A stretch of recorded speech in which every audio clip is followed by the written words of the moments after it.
Assalamualaikum warahmatullahi wabarakatuh. Perkenalkan kami dari kelompok 12, Mina Husania Laraswati, NIM 1011710053, Muhammad Zaki Mubarak 101177100064, Putri Larasati 1011710076. Pada pertemuan ini, kelompok kami akan membahas tentang implementasi CRM atau penerapan Customer Relationship Management.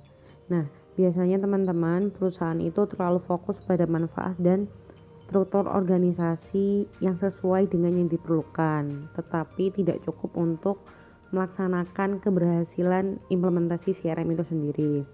Sehingga CRM ini juga memerlukan rencana manajemen proyek atau program yang efektif untuk mengimplementasikan CRM itu sendiri. Nah, di pertemuan ini kelompok kami akan membahas implementasi CRM berupa yang pertama, 5 fase utama dalam implementasi CRM.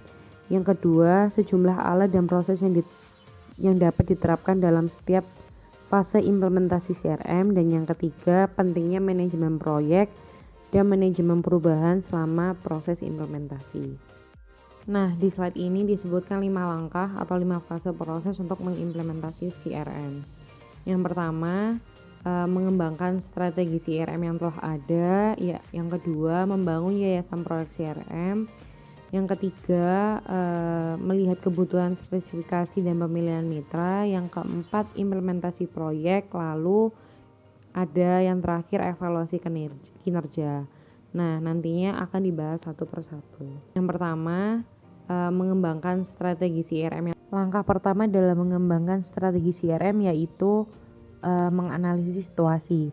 Nah, biasanya program CRM ini dimulai sebagai respon terhadap perubahan dalam strategi pelanggan organisasi. Hal tersebut membantu untuk memiliki kerangka kerja pengorganisasian untuk memandu analisis situasi. Nah, kerangka kerja yang dibahas di dalam analisis situasi implementasi CRM ini adalah kubus strategi pelanggan. Kubus tersebut terdiri dari 3 dimensi, yaitu segmen pasar yang dilayani perusahaan, penawaran pasar, dan saluran. Kubus strategi tersebut menggambarkan strategi pelanggan dari sebuah perusahaan yang menjual 4 penawaran, 5 segmen pasar yang berbeda melalui 3 saluran yang berbeda. Nah, setiap blok di kubus ini ada 60, yaitu perhitungan dari 5 kali 4 kali 3 dari unit bisnis potensial yang akan dikenakan analisis situasi. Analisis situasi sendiri ini memeriksa 3 dimensi kubus strategi pelanggan secara independen dan bersama-sama. Nah, fungsi dari kubus strategi pelanggan ini biasanya dapat menjawab pertanyaan-pertanyaan yang akan diajukan. Katakanlah dari dimensi pelanggan atau segmen. Biasanya pertanyaan yang akan diajukan, segmen mana yang kami tawarkan, segmen mana yang kami layani, apa tujuan pemasaran dan penjualan yang terkait dengan pelanggan kami. Dari segmen penawaran pasar biasanya pertanyaan yang akan diajukan adalah produk apa yang kami tawarkan, apa strategi branding kami, dan lainnya. Nah, untuk dari dimensi saluran biasanya saluran mana yang kami gunakan untuk mendistribusikan ke pelanggan kami, secara langsungkah atau tidak langsungkah. Nah, tujuan audit ini adalah untuk mendapatkan wawasan yang jelas tentang kekuatan dan kelemahan strategi pelanggan perusahaan saat ini sebelum menciptakan visi CRM. Data tersebut dapat dikumpulkan dari eksekutif, manajer, atau orang-orang yang dapat dihubungi pelanggan, mitra saluran, dan yang paling penting dari sisi pelanggan sendiri. Audit ini akan berfungsi sebagai titik awal untuk memikirkan apa yang ingin Anda capai dari implementasi CRM. Nah, yang kedua, memulai pendidikan CRM. CRM ini biasanya memiliki arti yang berbeda bagi orang atau divisi yang berbeda. Katakanlah contoh staf TI sebuah perusahaan berpikir bahwa CRM adalah sebuah proyek teknologi. Berbeda lagi dengan divisi pemasaran. Mungkin mereka berpikir CRM itu adalah manajemen kampanye. Atau bahkan dari tenaga penjualan. Mungkin mereka berpikir CRM itu adalah basis data kontak sebuah pelanggan. Nah, perbedaan arti dari CRM ini sebenarnya wajar karena visi CRM divisi hanyalah kumpulan solusi dari titik independen. Namun, jika perusahaan memberikan pertimbangan CRM yang lebih strategis, implikasi di seluruh organisasi perlu dipahami oleh semua orang dan harus disepakati oleh satu perusahaan. Yang ketiga, mengembangkan visi CRM. Nah, visi CMR perusahaan itu adalah pernyataan tingkat tinggi tentang bagaimana CRM akan mengubah cara bisnis terkait dengan pelanggannya. Nah, visi tersebut menjawab kebutuhan akan perubahan dan mengartikulasikan tujuan atau mengucapkan tujuan dengan jelas. Visi CRM sendiri ini memberikan bentuk dan arah untuk strategi CRM. Visi CRM ini sendiri biasanya muncul dari perspektif manajemen senior berdasarkan apa yang mereka pelajari dari proses pendidikan sebelumnya, atau bisa juga jadi produk dari proses visi yang lebih luas yang melibatkan lebih banyak anggota perusahaan dan mungkin bahkan pelanggan dan mitra. Nantinya visi pada akhirnya akan memadu pengembangan hasil CRM yang terukur. Yang keempat, mengatur prioritas. Proyek-proyek CRM ini biasanya bervariasi dan dapat menyentuh satu atau lebih bagian bisnis perusahaan yang dihadapi pelanggan, penjualan, pemasaran, dan layanan. Nah, prioritas yang jelas untuk sebuah tindakan biasanya berfokus pada pengurangan biaya atau peningkatan pengalaman pelanggan.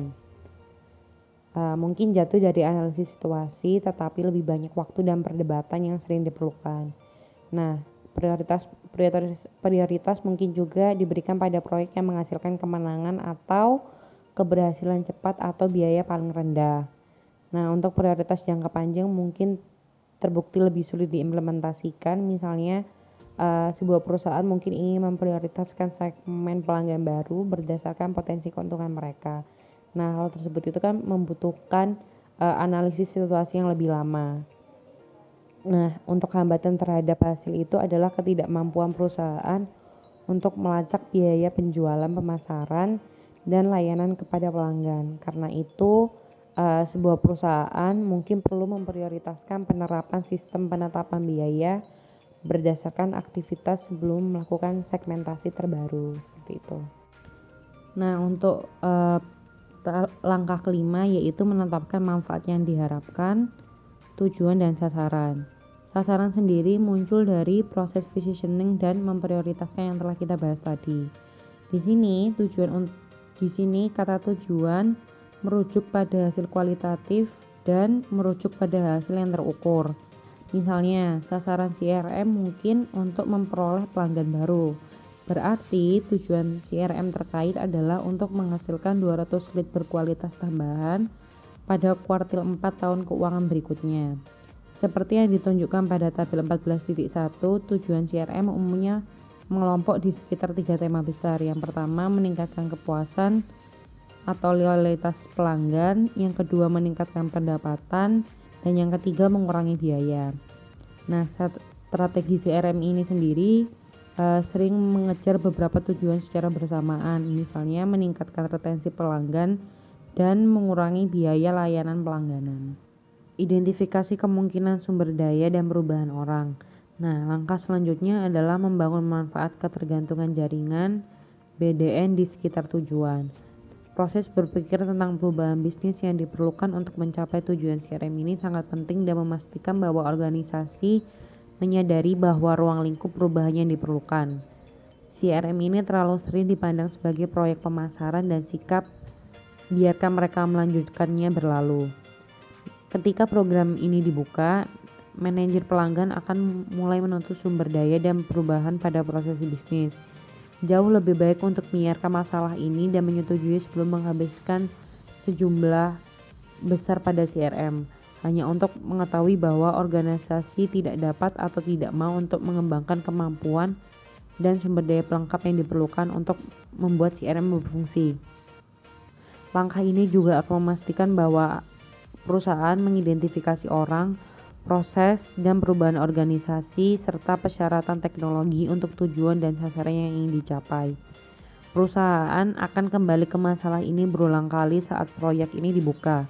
Tetapi pada tahap ini, perusahaan memerlukan gagasan umum tentang perubahan yang diperlukan, sehingga perusahaan nantinya dapat mulai mengidentifikasi biaya, investasi, dan rentang waktu yang membentuk bagian dari rencana bisnis. Kasus bisnis dibangun berdasarkan biaya dan manfaat yang dapat diidentifikasi dan laten dari CRM dan menjawab pertanyaan Mengapa kita harus berinvestasi dalam proyek CRM ini? Nah, kasus bisnis terlihat pada biaya dan pendapatan. Implementasi CRM dapat menghasilkan pendapatan tambahan dalam sejumlah cara.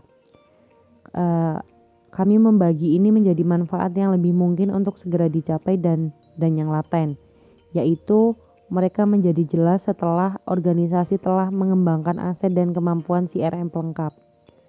Biaya proyek CRM jauh melampaui biaya perangkat lunak CRM. Biaya tambahan mungkin dikeluarkan dari integrasi sistem, biaya infrastruktur, desktop baru, atau biaya-biaya lainnya. Untuk proyek CRM sederhana, biaya TI dapat mewakili 1/4 dari total biaya proyek. Untuk proyek yang kompleks, biaya TI mungkin serendah 1/10 dari total biaya proyek. Beberapa kasus bisnis dapat mengabaikan biaya teknologi.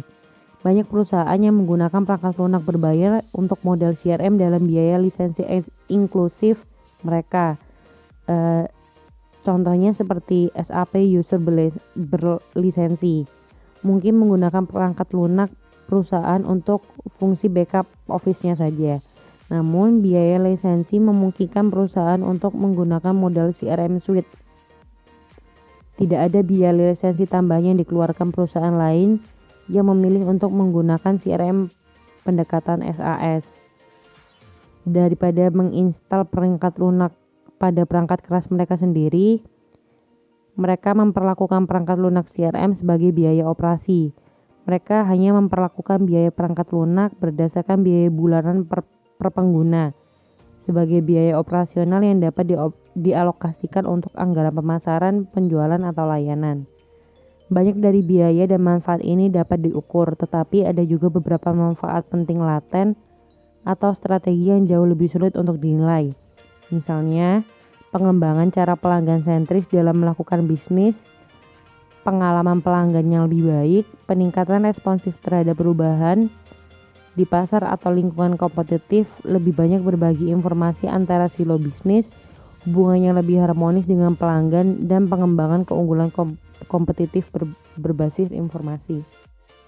Setelah menciptakan strategi CRM, fase selanjutnya yakni membangun fondasi untuk implementasi CRM. Setelah kita menciptakan strategi CRM, fase selanjutnya yakni membangun fondasi untuk implementasi CRM. Nah, langkah pertama yakni membangun struktur tata kelola perusahaan. Proyek CRM didesain dan diimplementasikan oleh sumber daya manusia. Seperti yang kita lihat pada bagan, struktur tata kelola perlu diberlakukan untuk memastikan bahwa peran dan tanggung jawab proyek didefinisikan dan dialokasikan dengan tepat. Direktur program memainkan peran penting dalam struktur ini, karena memiliki tanggung jawab untuk memastikan bahwa hasil proyek tercapai dan biaya proyek dapat dikendalikan. Direktur program memiliki peran berada di bawah satu tingkat dengan steering komite CRM dan berada dalam tim program. Anggota yang berperan sebagai kunci lain dari steering komite adalah sponsor eksekutif, karena biasanya eksekutif senior tingkat dewan yang mengukur waktu nyata untuk proyek dan memastikan bahwa sumber daya itu tersedia. Steering komite membuat kebijakan tentang implementasi CRM, misalnya teknologi apa yang akan dibeli, konsultan mana yang akan dipekerjakan, dan memastikan bahwa implementasi tetap pada jalur dan sesuai anggaran. Lalu ada tim program yang terdiri dari perwakilan para pemangku kepentingan utama dan memiliki tanggung jawab untuk mengimplementasikan proyek dengan sukses. Implementasi CRM dapat mengharuskan sumber daya internal IT perusahaan untuk melakukan beberapa peran terkait proyek. Yang pertama yakni lead developer, memastikan bahwa perangkat lunak CRM disesuaikan untuk memenuhi kebutuhan pengguna. Yang kedua yakni peran pengembang basis data, memastikan bahwa data terkait pelanggan yang disimpan dalam basis data yang berbeda tersedia bagi pengguna akhir dalam bentuk yang diperlukan untuk aplikasi CRM operasional dan analitik. Dan yang terakhir yakni peran pengembang frontend, memastikan bahwa antarmuka pengguna mudah dipahami dan digunakan. Dalam struktur ini juga menunjukkan bahwa konsultan CRM yang bekerja dengan steering komite. Tidak mungkin bahwa steering komite internal memiliki pengalaman yang cukup dalam implementasi proyek CRM. Langkah selanjutnya yakni mengidentifikasi kebutuhan change management. Tim kepemimpinan yang gagal merencanakan perubahan sisi manusia sering mendapati diri mereka bertanya-tanya mengapa rencana terbaik mereka menjadi serba salah. Hal tersebut menggambarkan perubahan baik dalam kepemimpinan top-down maupun bottom-up buy-in. Seperti yang dilakukan John Kotter yang pendekatan 8 langkahnya untuk mengelola perubahan dikutip dan digunakan secara luas. 8 langkah tersebut adalah: yang pertama, menciptakan rasa urgensi sehingga orang-orang mulai merasa kita harus melakukan sesuatu. Yang kedua, mengumpulkan tim pemandu untuk mendorong upaya perubahan. Ini adalah suatu tata kelola yang dijelaskan pada langkah sebelumnya. Yang ketiga, mendapatkan visi yang benar dan bangun strategi pendukung. Yang keempat, berkomunikasi untuk mendapatkan persetujuan.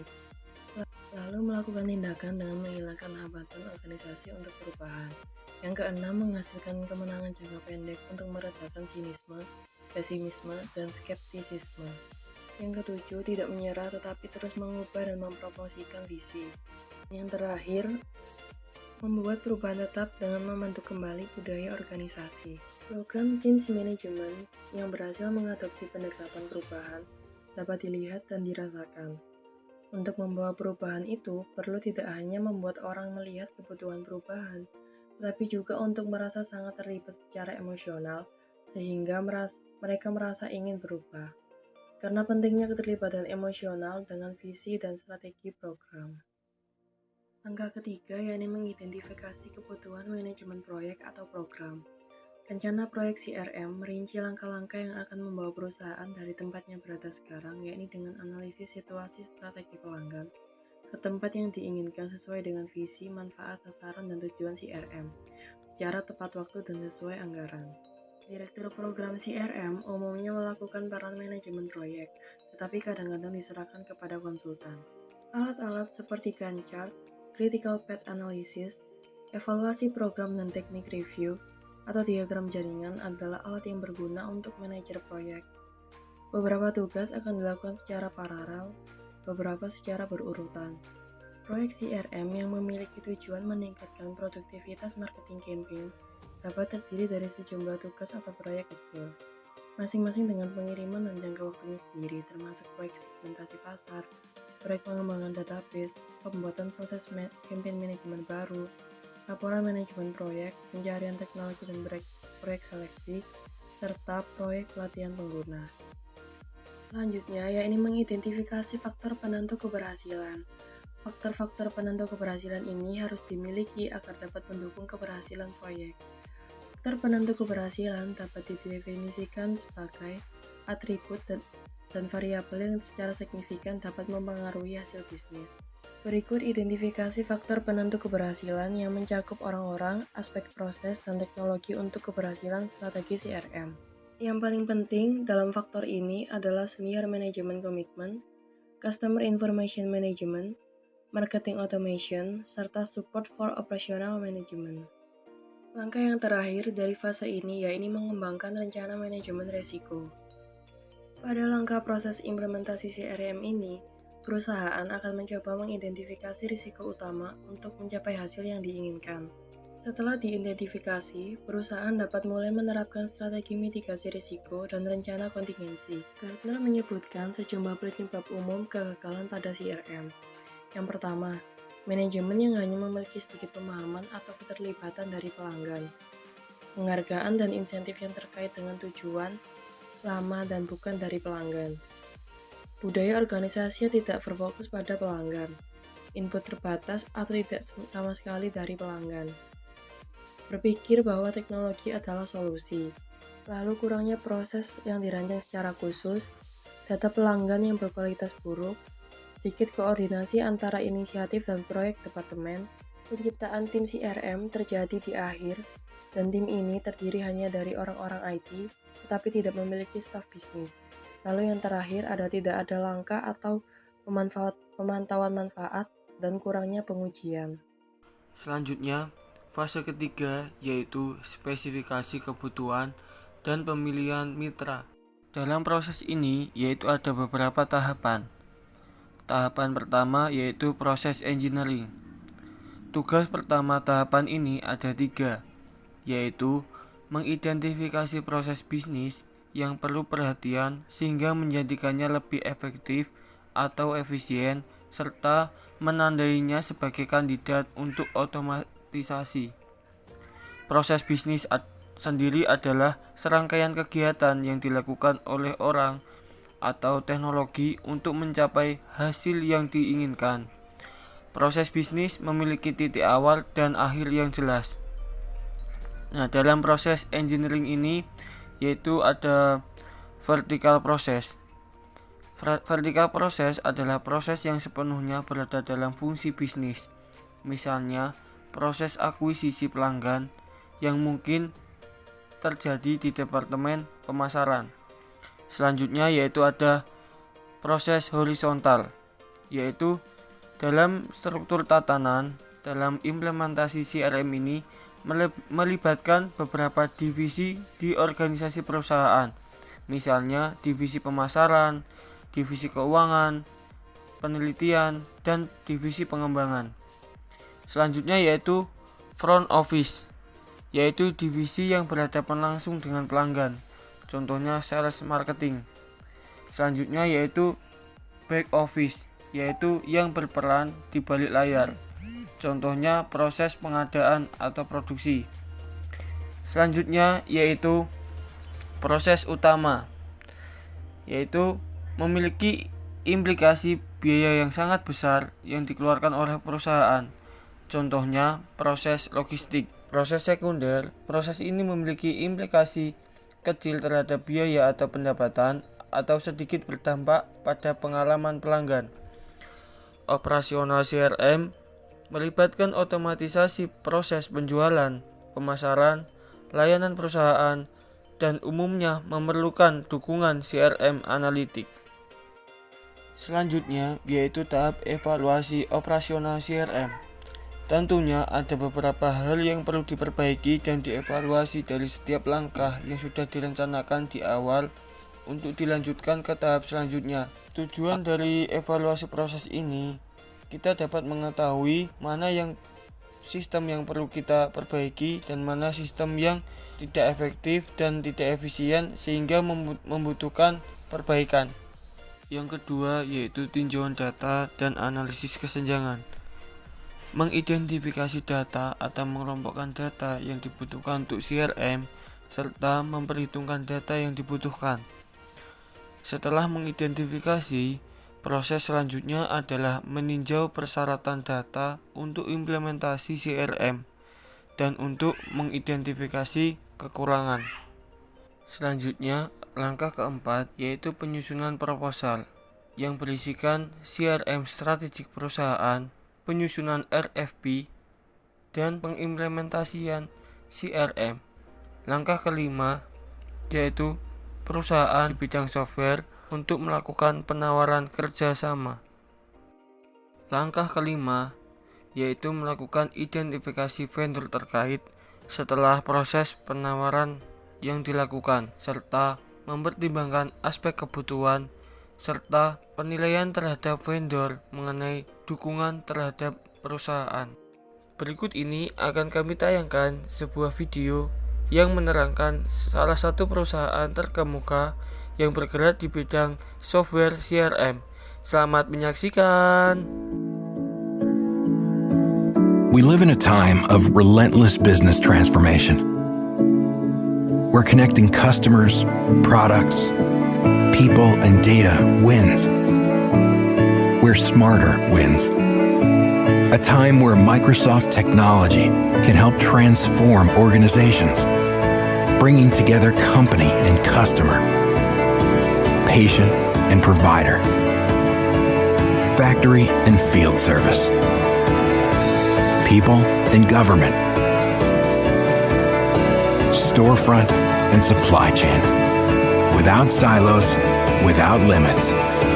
Just customers, products, people, and data connected and ready. This is Dynamics 365. Microsoft Business Applications. Unlock next.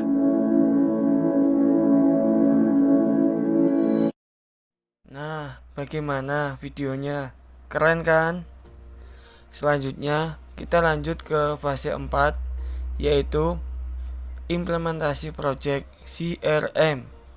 Dalam implementasi proyek CRM ini, ada 3 langkah nih teman-teman.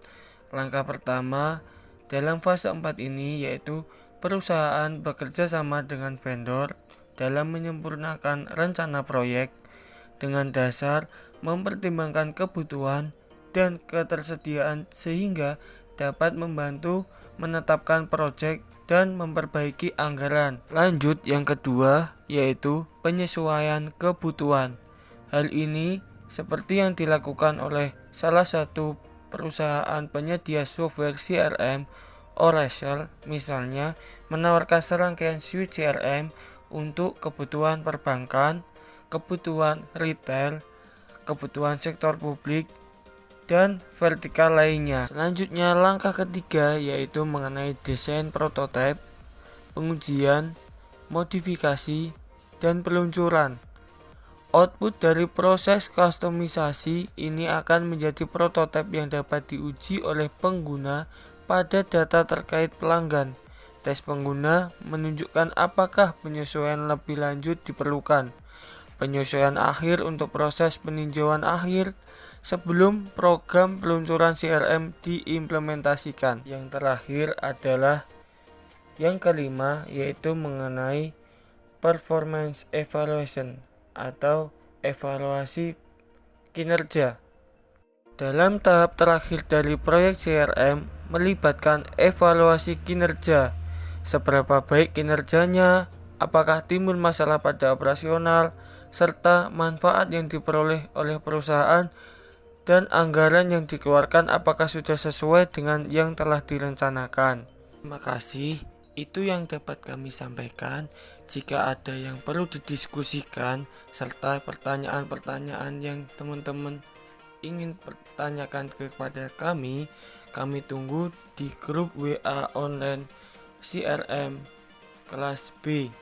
Serta dalam penutupan sesi ini akan kami tayangkan salah satu perusahaan yang mulai mengembangkan software CRM dan mengimplementasikan di perusahaan tersebut. Terima kasih. Wassalamualaikum warahmatullahi wabarakatuh. At Ecolab, we are guided by our mission to protect what is vital: clean water, safe food, abundant energy, and healthy environments.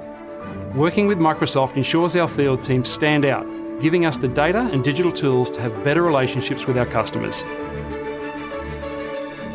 We sell some of the most advanced solutions on the planet. We need to enable our sales reps to do what they're really good at, selling and interacting and improving a customer's environment. The sales cycle, it's hard. It can be from 6 months, 12 months, even 18 months. The biggest value of Dynamics 365 sales is the opportunity to prospect more efficiently and save time for our sales force. Adding Product Visualize with that is really something that'll streamline the process even more. Nothing's typical about my day. There's not one day that I have that's the same as the one before. I like to go out and find customers, call it prospecting. The way I used to do things, I was trying to talk to them through brochures, through sheets. With Product Visualize, customers are now able to bring this new piece of equipment into the real world. It gives the customer a better idea and understanding of what we're discussing. That's the key right there, alignment. We can move around it. We can talk about it. It brought something that was, at that point in theory, to real life. Dynamics 365 Sales, Product Visualize, and Teams allows me to spend more time with my customers to uncover any additional needs that they need to get met. I don't want to be a person that just sells you stuff and goes about my way. To have Product Visualize, it's truly a game changer for us. We can now get ourselves aligned with our customers' goals more efficiently. That's real cost savings. Having a digital twin helps connect our sales and service teams, providing technical information with the reality of a live environment. Half of the issues that I went through and I spent months on, if I would have had this technology, some of this information at my fingertips, it would been solved in 24 hours. Working with Microsoft gives us the data and digital tools to have better relationships with our customers, allowing all our teams to work faster and smarter together, and, more importantly, gives us the ability to have an even bigger impact on what matters most, protecting people and vital resources.